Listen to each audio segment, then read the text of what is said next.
जय हिंद फ्रेंड्स, कैसे हैं आप सभी। आशा करता हूं आप बहुत ही बढ़िया होंगे। तो दोस्तों, हम लोग का क्लास चल रहा है बिहार पुलिस का, ठीक है। बिहार पुलिस का स्पेशल बिहार पुलिस और बिहार दरोगा के लिए आप इसको जो है देख सकते हैं। ये जो है लूसेंट का मैं आप सभी को करा रहा हूँ chapter by chapter objective question, ठीक ना, जो कि वो ऑनलाइनर होने वाला है। कह रहेगा अमेरिकी स्वतंत्रता संग्राम, अमेरिकी स्वतंत्रता संग्राम से रिलेटेड आप सभी को बता दूं बिहार पुलिस के एग्जाम में, यानी कि लूसेंट का जब इस चैप्टर को पढ़िएगा तो यहाँ से 1 से 2 क्वेश्चन आपको देखने को मिलते हैं और भर भर के क्वेश्चन जो हर शिफ्ट में आपको जो है इन सभी टाइप से क्वेश्चन आपको देखने को जरूर ही मिले होंगे, ठीक ना। चलिए मैं यहाँ पे ऑनलाइनर करके आप सभी को समझाता हूँ। अमेरिकी स्वतंत्रता संग्राम, यहाँ पे कह रहे हैं अमेरिका में ब्रिटिश औपनिवेशिक साम्राज्य की नींव जेम्स प्रथम के शासनकाल में डाली गई थी। अमेरिका में ब्रिटिश औपनिवेश शासन के साम्राज्य के जो नींव था वो जेम्स प्रथम के शासनकाल में डाली गई थी। अमेरिकी स्वतंत्रता आंदोलन के दौरान इंग्लैंड के शासक जॉर्ज तृतीय था। पूछ सकता है अमेरिकी स्वतंत्रता संग्राम आंदोलन के दौरान इंग्लैंड का शासक कौन था? जॉर्ज तृतीय था, ठीक है। रेड इंडियन किसे कहा जाता था? तो ये अमेरिका के मूल निवासियों को। यहाँ पे आप इंडियन से ये मत सोचिएगा कि इंडिया के लोगों को, बल्कि अमेरिका के लोगों को मूल निवासी को कहा जाता था क्या? रेड इंडियन, ठीक है। अमेरिका को पूर्ण स्वतंत्रता 4 जुलाई 1776 को मिली। पूछ सकता है अमेरिका को पूर्ण रूप से स्वतंत्रता कब मिली? तो 4 जुलाई यानी 1776 को मिली। अमेरिकी स्वतंत्रता की घोषणा नैसर्गिक अधिकार सिद्धांतों पर आधारित है, ठीक है। एक यहाँ से मैं क्वेश्चन पूछता हूँ, स्वतंत्रता तो इस दिन मिली, लेकिन इस देश में गणतंत्र कब हुए देश? मतलब कि बोले तो आज यहाँ पे संविधान कब लागू हुआ? तो मैं आपको बता दूँ 1789 ईस्वी, ठीक है। आगे हम लोग इसमें पढ़ेंगे भी, ठीक है। चलिए थोड़ा सा आगे चलते हैं और आगे क्या चीज़ें बोल रहा है इस चीज़ समझते हैं। कह रहे का अमेरिका का स्वतंत्रता युद्ध 1783 में पेरिस की संधि के तहत समाप्त हुआ था। पूछ सकता है अमेरिकी स्वतंत्रता संग्राम जो किस संधि के द्वारा खत्म हुआ? तो पेरिस के संधि के समय जो है वो खत्म हुआ था। इस संधि के अनुसार ब्रिटेन ने उत्तरी अमेरिका के 13 उपनिवेश को स्वतंत्रता का स्वीकार कर लिया, ठीक ना। उपनिवेशों को की स्वतंत्रता स्वीकार कर रहे। तो पूछेगा अमेरिका में कितने उपनिवेश थे स्वतंत्रता संग्राम के समय? तो 13 उपनिवेश थे, ठीक है। तो क्लास 9th में भी आप ये पढ़े होंगे।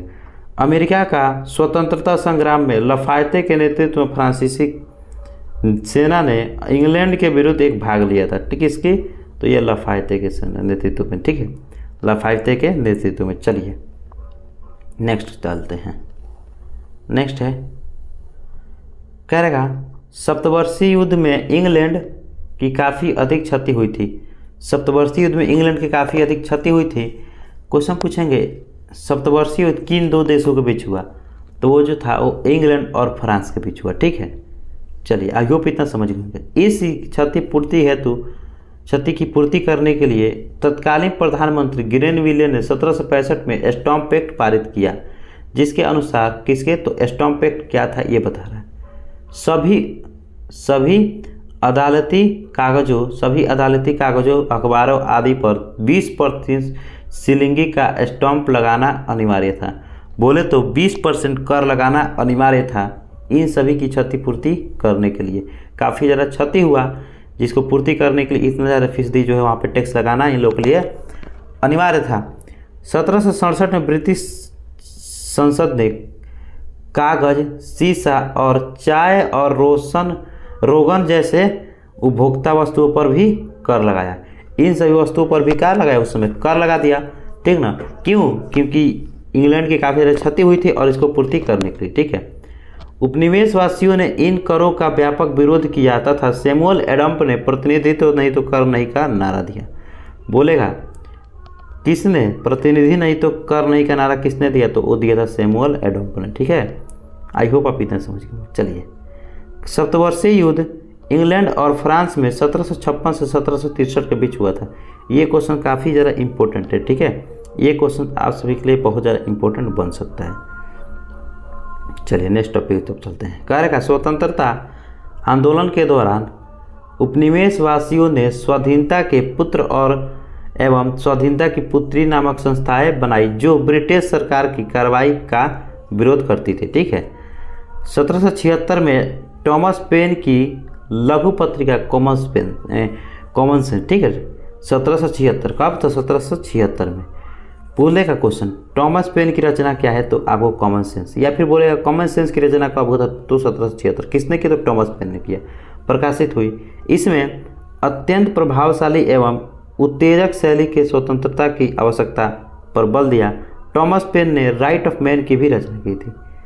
टॉमस पेन की रचना एक थी कॉमन सेंस जो कि 1776 में, और एक राइट ऑफ मैन की रचना भी टॉमस पेन ने की था। चलिए नेक्स्ट चलते हैं। कार्य का अमेरिकी स्वतंत्रता का संग्राम का नायक जॉर्ज वाशिंगटन थे जो बाद में अमेरिका के प्रथम राष्ट्रपति भी बने। ये क्या बने? अमेरिकी स्वतंत्रता संग्राम के नायक मतलब हीरो थे, और बाद में ये अमेरिका का राष्ट्रपति भी बने थे। अमेरिकी स्वतंत्रता संग्राम का तत्कालीन कारण बोस्टन चाय पार्टी था। ये क्वेश्चन बहुत ज़्यादा इंपॉर्टेंट है। 1765 वाला पार्टी था जो 16 दिसंबर 1773 को हुई थी। ये कब हुई थी? 16 दिसंबर 1773 को हुई थी। इस घटना का अमेरिका का स्वतंत्रता संग्राम प्रारंभ हुआ। इस घटना का नायक सैमुअल एडम था। मैं आपको बता दूँ, बोस्टन चाय पार्टी एक ऐसी घटना थी जिसमें अमेरिका यहाँ से इंग्लैंड से डायरेक्ट अमेरिका चाय भेजने का जो है प्रस्ताव था। ठीक ना।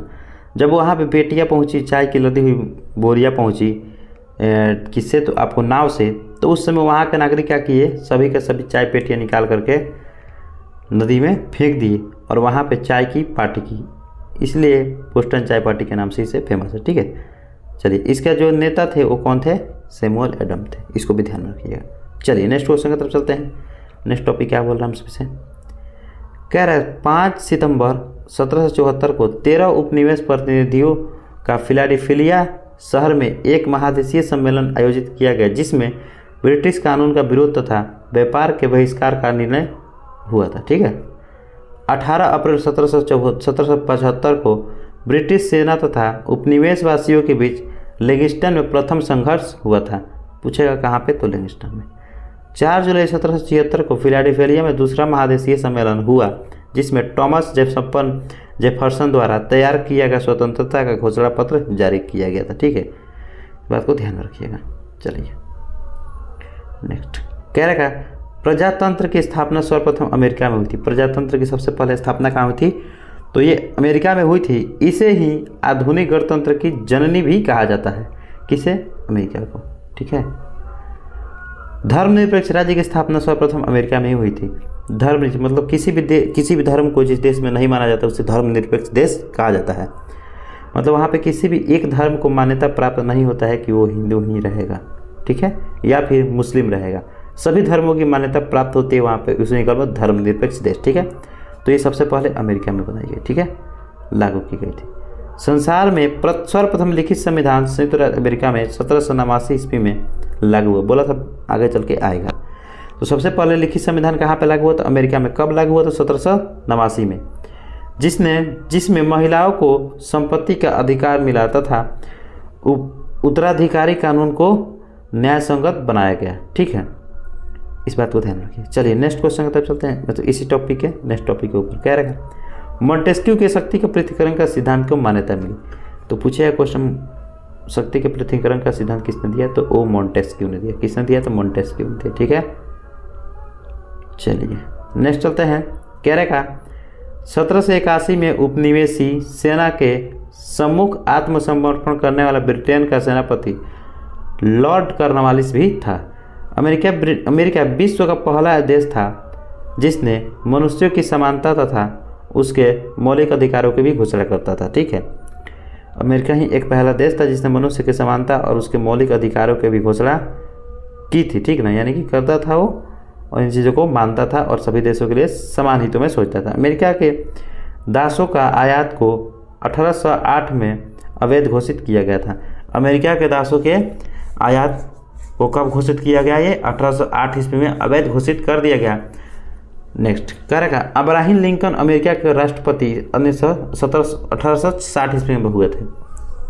तो पूछिए क्वेश्चन अब्राहम लिंकन जो थे अमेरिका के राष्ट्रपति कब बने? तो 1860 ईस्वी में। ठीक है, अमेरिका के गृह युद्ध की शुरुआत 12 अप्रैल 1861 में दक्षिण व उत्तरी राज्यों के बीच हुई। दक्षिणी राज्य दासता के समर्थन, उत्तरी राज्य उसके विरोधी थे। गृह युद्ध के शुरुआत दक्षिणी कैरोलिन राज्य में हुई थी। इस युद्ध के फलस्वरूप दास प्रथा का भी अंत हो गया। ठीक है, चलिए नेक्स्ट टॉपिक इसी का। 1 जनवरी 1863 को अब्राहम लिंकन ने दास प्रथा का उन्मूलन किया। पूछे क्वेश्चन, दास प्रथा का उन्मूलन कब और किसने किया? तो अब्राहम लिंकन ने किया 1 जनवरी 1863 को। प्रजातंत्र जनता का, जनता द्वारा और जनता के लिए शासन है, इसे भी अब्राहम लिंकन ने ही कहा था। ये क्वेश्चन बिहार पुलिस से पूछा गया क्वेश्चन है। जनता के द्वारा जनता का शासन है, तो ये अब्राहम लिंकन ने कहा था। अब्राहम लिंकन की हत्या जॉर्ज विल्किच ब्रूस नामक व्यक्ति ने 14 अप्रैल 1865 ईस्वी को कर दी। इसकी जो बता दिया, उसके बाद इसकी क्या होती है, यहाँ पे मृत्यु हो जाती है। अब्राहम लिंकन की मृत्यु हो जाती है। कौन किया? तो जॉन विल्किन ने, ब्रूस ने किया। अमेरिकी गृह युद्ध में की समाप्ति 26 मई 1965 को हो गई, जब इनकी मृत्यु हुई उसके जस्ट बाद हो गई। ठीक है, चलिए नेक्स्ट करेगा। अमेरिकी गृह युद्ध की समाप्ति 26 जनवरी इतना से हो गई। ठीक है, ये हम 26 मई 1865 को हुई। अमेरिका जब ये मरते हैं तो यहाँ से हमारा अमेरिका स्वतंत्रता संग्राम भी धीरे धीरे खत्म होता है। अमेरिकी फिलोसफिकल सोसाइटी की स्थापना बेंजामिन फ्रैंकलिन ने किया था। अमेरिकी फिलोसफिकल सोसाइटी की स्थापना बेंजामिन फ्रैंकलिन ने किया था। इसको सबको भी ध्यान रखिएगा। चलिए, हमारा जो क्लास था वो यहीं तक था, यानी आज हमने खत्म किया फ्रांस की क्रांति। ठीक है, नेक्स्ट अगर आप टॉपिक चाहते हैं तो आप कमेंट कीजिएगा, मैं उस टॉपिक को वीडियो जरूर लाऊंगा। ठीक ना, लेकिन अगर आप नहीं कमेंट करते हैं तो मैं क्लास तो लगा ही दूंगा। ठीक है, कोई दिक्कत नहीं, लेकिन कमेंट करते हैं तो मुझको काफ़ी ज़्यादा जो है मोटिवेशन मिलता है। और हाँ, अगर आपको क्लास अच्छा लगा हो तो बस कमेंट में एक अच्छा जरूर टाइप कीजिएगा। ठीक है, बस आप एक अच्छा ज़रूर ही टाइप कर दीजिएगा। ठीक है, तो आई होप आप यहाँ तक देखेंगे, आपको वीडियो पसंद आया होगा। वीडियो को लाइक ज़रूर कीजिएगा, चैनल को सब्सक्राइब भी कर लीजिएगा। इससे क्या होता है कि मेरा सब्सक्राइबर जो है 1 के कंप्लीट होने वाला है, और आप जो है थोड़ा सा हेल्प करते हैं तो मेरा 1 सब्सक्राइबर यहाँ पे कंप्लीट हो जाएगा। मिलते हैं अगले वीडियो किसी अगले टॉपिक के साथ, तब तक ले जय हिंद, वंदे मातरम।